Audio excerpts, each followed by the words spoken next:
Welcome tonight. We have a special guest with us, Coach Kurt Hines from Coronado High School out in San Diego. Coach Hines, maybe you can give us a quick little background on your football coaching career and how you ended up at Coronado High School. Absolutely. I appreciate you having me on, Martin. Yeah, so I am currently heading into my 26th year of coaching high school football. And it all started back in college. I was a junior, and one of my professors had asked if there was any volunteers to coach a flag football team of some special needs students. I had worked for years in daycare centers, so I had a lot of experience with children with special needs, and jumped at the opportunity, and from there just fell in love with combining my passion for people to working in building with football. My first coaching real, I shouldn't say real, but paying coaching job was as a freshman coach back in New Hampshire 26 years ago. I had reached out to a local high school and just asked if they needed any assistance. I wasn't even looking to be paid. And just so happens the head coach came to my classroom where I was teaching, and we sat down and met, and he actually needed a head freshman coach. So my first 7 years coaching, I was a head freshman coach and had an amazing time. Learned from a gentleman who knew football and, more importantly, in my opinion, knew people and loved people and did things the right way. So coached there for 7 years, and at the end of every season, he would say, "Hey, Kurt, come on up to the varsity. We want you at the varsity." And I was like, "No, I'm good. I like doing this thing down here at the freshman level." And really got into coaching with no aspirations or desires to ever be not only not a head coach, but to be a varsity coach. I just love the game and love people. And then after my seventh year, I was reached out to by the head coach of the town where my wife and I were living and raising our children, and had played against him a few times. Didn't know really anything about him, but he turned me on to the idea of coaching in our hometown with the prospect of potentially coaching my son someday. My son was in sixth or seventh grade at that time. Went there, and after 2 weeks, I said to my wife, "I'm done. I'm going to honor my commitment, finish the year." But we just didn't see eye to eye, and it really wasn't even football. It was more of how to treat people. So I finished my year there, but I applied to be a head coach at Bedford High School in New Hampshire, where we were living at the time. And my wife was working. It was a brand new high school, but it had been around for 1 year prior to the head coaching position opening up. And she said, "Kurt, apply for the head coaching job." And I said, "Gosh, Jill, I've been a freshman coach for 7 years, a varsity assistant for a few weeks. I'm not qualified." And I still don't think I was qualified, but got the job. And my first year as head coach set records in the state of New Hampshire, but not the records you want to set. I set records to get your teeth kicked in more than any other school in the history of football. Um, and I say that jokingly, but we really did. At the end of every game, people go through and shake hands and say, "Hey, great game." And we were so bad, nobody even lied to us. They were just like, "Great field, great stadium." Um, but I look back after 26 years now, Martin, and think that was my one of my greatest years coaching to date. Now, not one of my most enjoyable. It sucked. It was hard. Um, I felt alone often. I felt like everyone wanted me out of there, and really questioned if I knew enough of what I was doing and why I was doing it. But the reason I say it was one of my greatest years coaching was because it really solidified my why as to not only why I wanted to coach, but why I wanted to be a head coach. And for me, most of it boils down to wanting to be in a position where I can hand select the men and or women that I coach with, because knowledge of football is important. But for me, really wanting to bless and empower people, paramount, and trumps anything else. So kept my job that first year after losing every game. Second year, we won two games, I think. And third year, we did make it to the playoffs.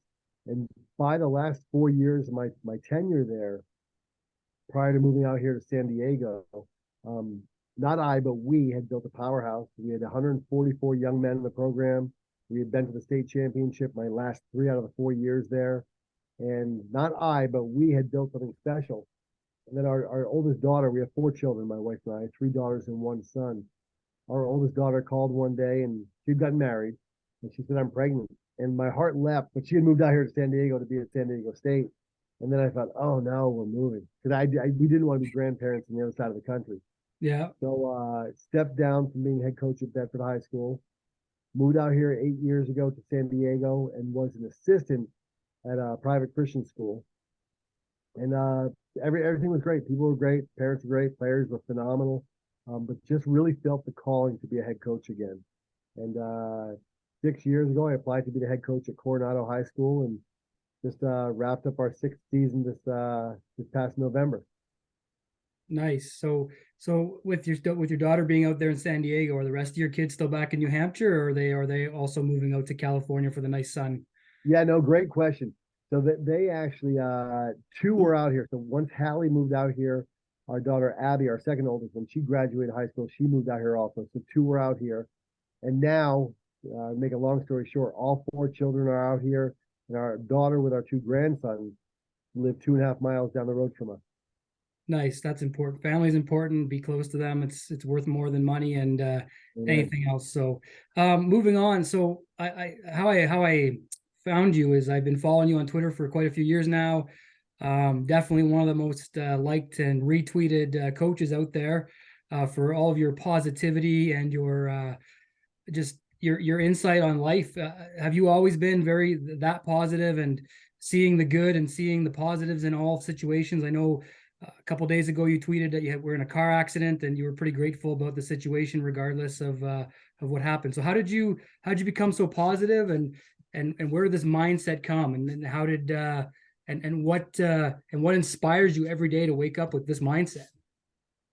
Yeah, well, wow. First of all, thank you for sharing that. That means a lot. Yeah, I have to give credit to my parents. I was born and raised by two God-fearing, God-loving, blue-collar people, just worked hard. My father just recently passed away this past summer, and my mom is struggling with her own health issues and in that phase of her life. But my parents, yeah, they raised me to work hard, to love people, love life. I feel like I always have been an optimist, which is funny because I'll be careful when I say this. I don't single someone out too much, but uh, so often we're not the same as our siblings. I'll just say that. And one in particular, one of my siblings is an amazing human being, just a pessimist to the core. And for me, I've always been an optimist. It hasn't failed me yet.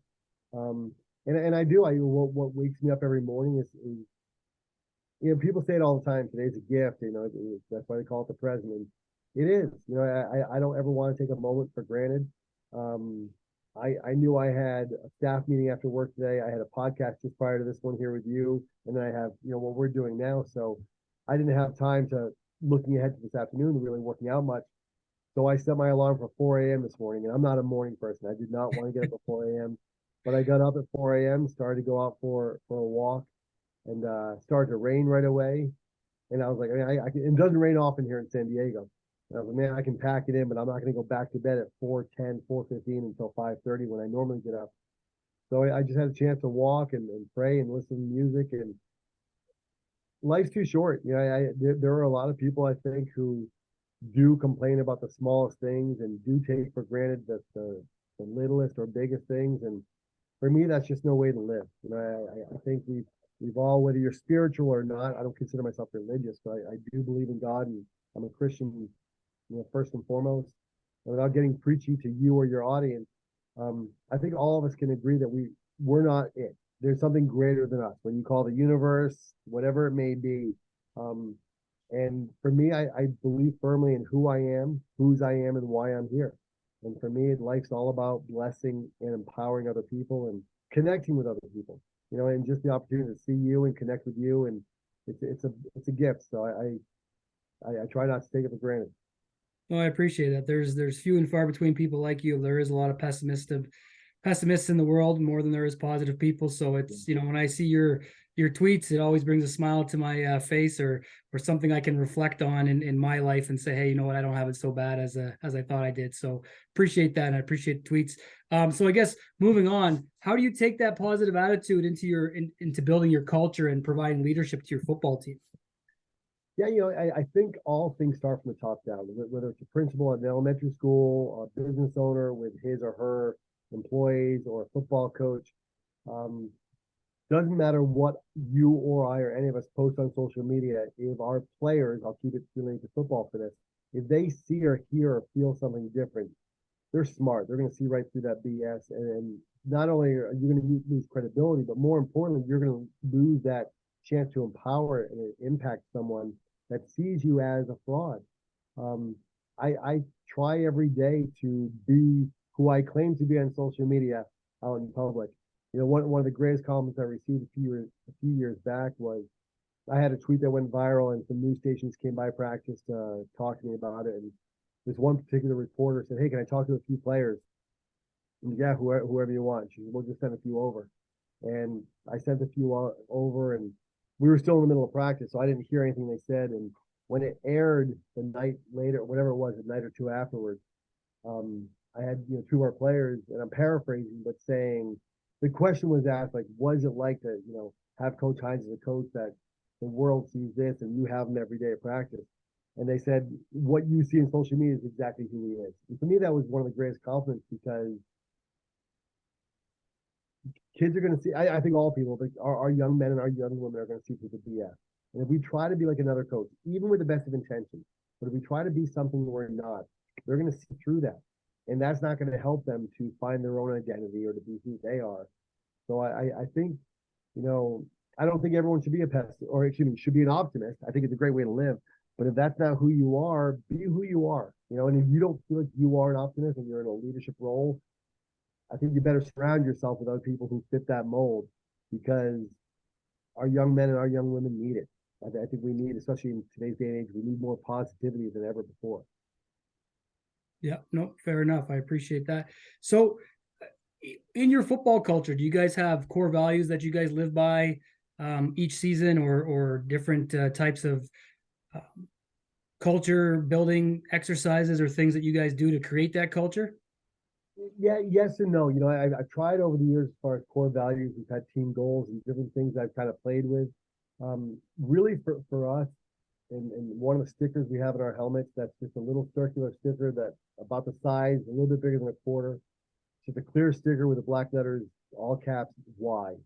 And we talk about the power of why. What gets them out of bed in the morning? What gets them to go to class, show up and do their work? What gets them to come to practice? Um, I think there are far too many people in this world that don't know what their why is, like why they exist. And I think kind of like rats on a little wheel, they just wake up and they go to work, and they wake up and go to work, and they're caught in that rat race, if you will.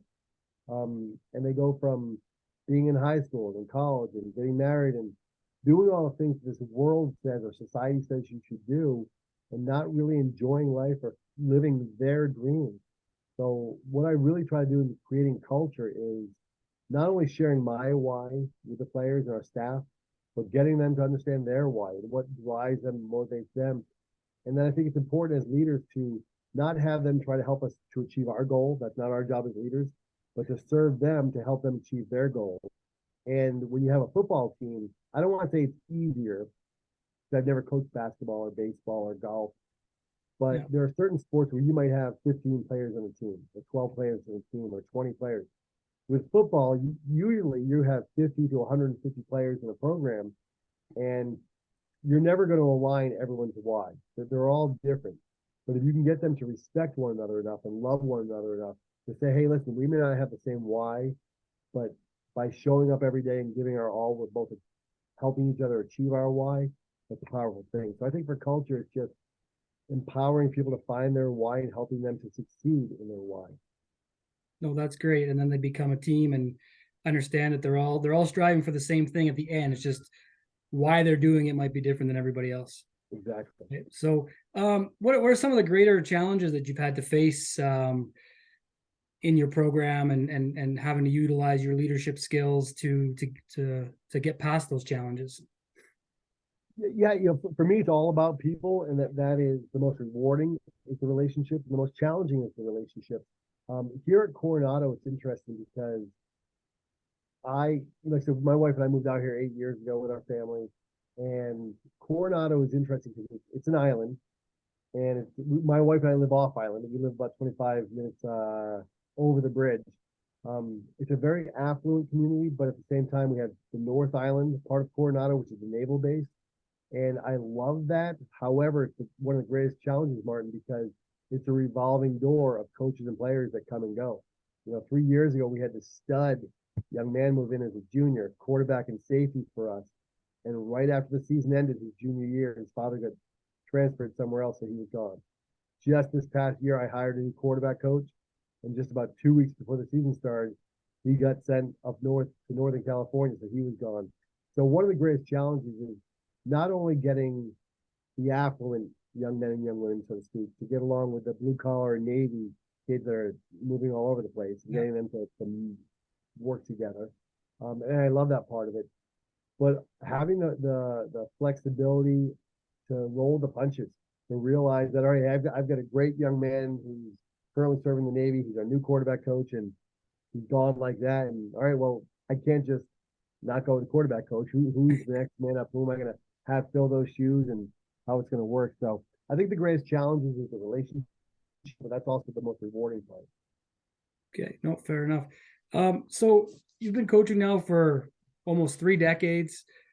Going back over your career, what are some things that you could teach or tell young coaches to help them and steer them in the right direction? Some things that you've learned along the way that you wish you would have known when you had first started as that freshman coach back after the flag football days.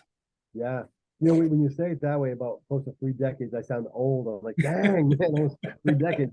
I love that question. There's a lot of things in no particular order. One is know your why.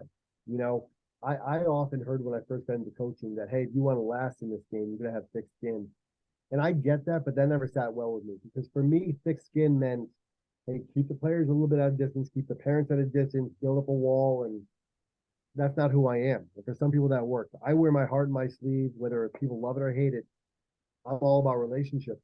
So I think rather than having a thick skin, have a strong why, have an immovable why, and know how you define success. Because yes, you have to win games to keep your job, and I think you should. That's why we play the game, is to win games. But why we coach the game should be different. If it's all about the scoreboard, then we may win some rings and championships over the years, but we're not, in my opinion, fulfilling our calling. I often tell our staff, my assistant coaches, is the only thing we're doing is getting our players to be better players. We're failing them miserably.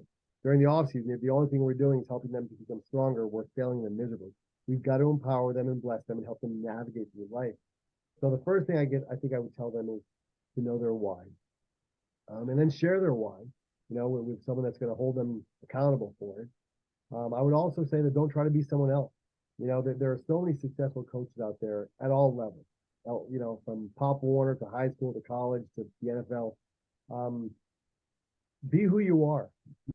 Be who you are. Not everyone can be a Bill Belichick, and not everyone is supposed to be a Bill Belichick. Not everyone can be a Tony Dungy, and you can name thousands of coaches. I think if we look to emulate certain coaches, dangerous thing. I think we need to learn from coaches. We need to pick their brains and find out what matches our style. Be authentic to who we are. And without going on, because I feel like I could go on forever, I think the third thing I would say, and most importantly maybe, is it's all about selfless servitude. It's about serving those we're blessed to coach. The X's and O's are important. We need to know the game. We're doing another disservice to our players if we don't know how to put them in the best position to succeed. Are there coaches out there in every state that know the game of football better than me? 100%. I'm not saying that to like a humble brag. I'm sure there are. There's no doubt in my mind that there are thousands of coaches that know the game better than me. Do I know it well enough to win? Yeah, I do. I feel like I've proven that over the years. But that pales in comparison to knowing and loving and caring about people and pouring into people. So I think for anyone new, kind of go full circle with your question, anyone new into coaching, or anyone that even honestly, Martin, someone that's maybe coached for 20 years, but maybe they coach under some jackwagon coach that only talks about the X's and O's and really doesn't pour into people. It's about people. It's about helping people to succeed, and not just in the sports we coach, but in life. And I think that all goes back to getting to know them on a personal level and helping them to achieve their why. Awesome. Well, that's great advice for any new coaches, or even coaches, like you said, who've been coaching for 20 years. So moving forward, what does your future look like in terms of where do you want to how do you want to, where do you want to be? How do you want to grow going forward? What kind of plans do you have personally or professionally as a football coach? Yeah, just to be where my feet are. It's funny. I was just saying to a woman earlier in the podcast I was on, just about 7 or 8 months ago, I was offered a dream coaching job at a high school in Georgia. I have no family in Georgia. The money would have been a lot better than what I'm making here, and the cost of living is a lot cheaper than California. Um, wasn't looking for it. An athletic director just followed me on Twitter, and their head coach stepped down and reached out to me, and I said, "Give me a week. Let me talk to my wife and pray about it." And career wise, it was a dream job. But for my why, which is to empower as many people as I can, it didn't make sense for me, for my wife and I, to move away from our children and our grandchildren. Um, so what's next for me, honestly, is just trying to be the best coach I can be at Coronado High School right here and right now. And if God opens a door somewhere else and it makes sense and it fits in with my goal to be the best father and grandfather I can be, then I'll cross that bridge when I get to it. But I think there's a danger for coaches sometimes where they chase logos. And I had a friend of mine, fellow coach out here, who spent years coaching high school football, coaching championship programs in Canada, Danny Mitchell, an amazing football coach who had shared with me that phrase I never heard of before. I have to give credit to him. He said that he had fallen victim of chasing logos. And I said, "What do you mean by that?" And he said, and it makes perfect sense to me. He said, "I always felt that if I was coaching at a Division 4 program, I'd be happier at a Division 2 program. And once a Division 2 program, if I get to a Division 1 high school program, that'd be great. And once he was at Division 1, he thought, man, if I get to the collegiate level, then I'll really be happy." And it didn't make him any happier. Having a better logo or coaching better athletes, so to speak, didn't bring him any more fulfillment. So I think it goes back to, once again, coaches. If your why is coach college football, it's great, and you might be very successful at it. But that's a brutal business to be in, and you better be able to move often, because if you're not the head coach, and he gets let go, you might be finding yourself, on the road again, looking for a new job anywhere. And tough to raise a family. A lot of people do it, and a lot of people love it, and that's great. For me, I have no desire to coach at the collegiate level. Right now, I'm just loving where God has me and just trying to be the best coach I can where I am. No, that's great. You're definitely a family man. You're always thinking of your family first before the paycheck. And I think your family, and a lot of people can appreciate that, especially your athletes and your relationships that you have in Coronado.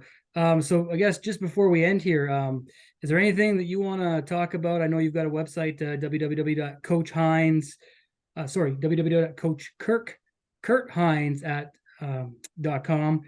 Is there anything, and you can find a lot of information about Kurt on there, and some of the videos he's done. I know he's got about 12 episodes of his podcast on there. Is there anything else you want to add into that, or anything that might be coming out that you might want people to check out?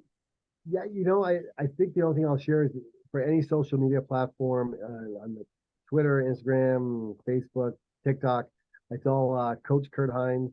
It's all easy to find. Just like we tell our players, don't be Fast Fleet 73 or whatever. Put your real first and last name with a real picture. um, no, yeah, I did just finish writing a book a while ago, and I'm in the process now of my manager's trying to find the right publisher and the right fit.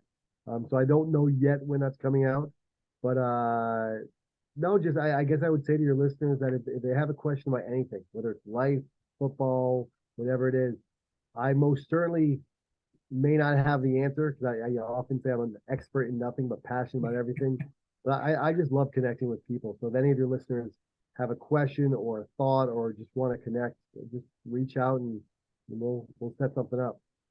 Awesome. No, thank you very much for that. Can we have a sneak peek on what your book might be about by chance? Well, I might lose some followers and lose some potential sales when I tell you this. You know what's funny? It's I think it was my wife's suggestion and or one of our daughters. And it really, what I've done is I've taken, over the past few years, different tweets I've had, and just share the tweet, and then I dive deeper into the meaning and the message and the story behind each tweet. I am a simple-minded person, and I say that with pride. I don't think I'm too complex by any stretch of the imagination, but it's more of a kind of a bathroom read. I think a lot of people, myself included, have a short attention span, So it's one of my goal is to have it be one of those books where you can just open up to a random page, read a tweet, read a message, and then what I have afterwards is a thought-provoking question to how can this or how does this apply to each individual's life. So I jokingly often said I would sell 3 copies, one to my father, one to my mother, one to my wife. My father passed away, so it might only be 2 copies now with my mom and my wife. But I think it'll be something that might just be a blessing to someone that follows me and likes what I put out there on social media and wants to kind of pick my brain or get a little bit deeper inside to what each post is about. Awesome. Appreciate the context on that, Coach Hines. And I appreciate you coming on the channel. It's been a pleasure talking to you and getting to know you a little bit better and having an understanding about who you are and everything like that. So I wish you nothing but success going forward here in the 2023 season. Hopefully you and your family are safe and healthy throughout the year, and you guys have a great year, and maybe you'll have another grandkid down the road here shortly. Absolutely. I appreciate you, Martin, and we'll definitely stay connected on social media. If you need anything moving forward, just let me know. Okay. Thanks, Coach. Appreciate the time. Appreciate you. Take care. Thank you.